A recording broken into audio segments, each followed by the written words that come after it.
আমাৰ কৰ্মজোড়া বিপিএফ দল হিসাবে আমাৰ তেজপুৰ চলো যাত্ৰা আমি কৰিছো আৰু এই ৰেলীত সকলো জাতি জনগোষ্ঠী সবে উপস্থিত আছে আৰু আমি যেটো দেখিবলৈ পাইছে কৰ্মজোড়া এসেম্বলি হিসাবে বিপিএফ দল জিকাটো 100% আমি আজিৰ দিনত ক'ব পাৰো আমি ক'ব পাৰো আৰু আমি শিকিমে তো তেজপুৰ চলো যাত্ৰাটো প্ৰথম আমাৰ গোসাইগাঁও জেলা হিসাবে হয়েছিল।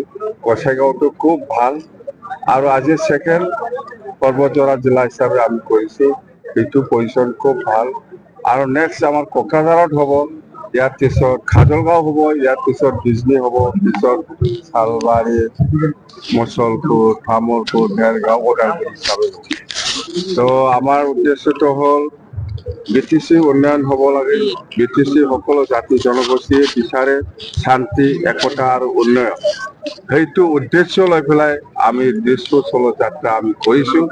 তেজপুৰত 15টা সমষ্টি আছে আমাৰ বিটিসি অঞ্চলত। তেজপুৰত 15টা MLA পচাই দিয়াটো আমাৰ বিটিসি চলৰ দায়িত্ব। আমি NDA অপজিশনত থকা সকলক আমি এটাও মানে দেখাই দিব নোৱাৰে।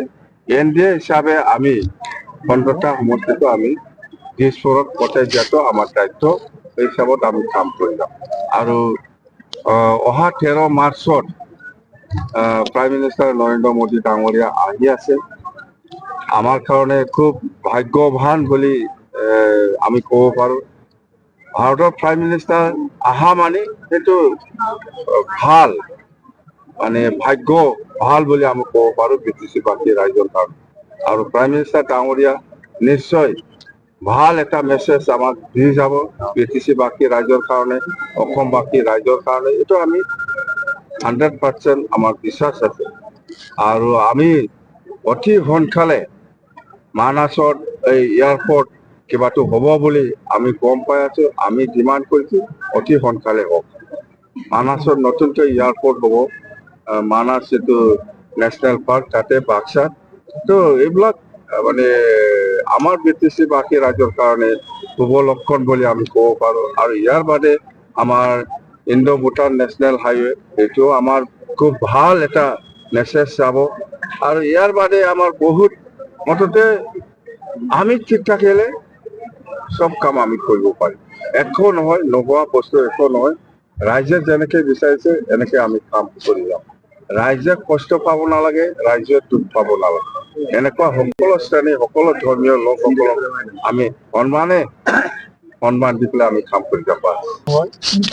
মোৰ হাতত আজি পৰ্বতজোড়া বাসী ৰাইজে বা পৰ্বতজোড়াত আমাৰ বিপিএফ দলৰ লিডাৰ সকলে 13টা মান ৰাস্তা দলঙৰ নাম দিছে। সেইটো 5 বছৰ নালাগে, ইয়াৰ আগতে শেষ কৰি দিম।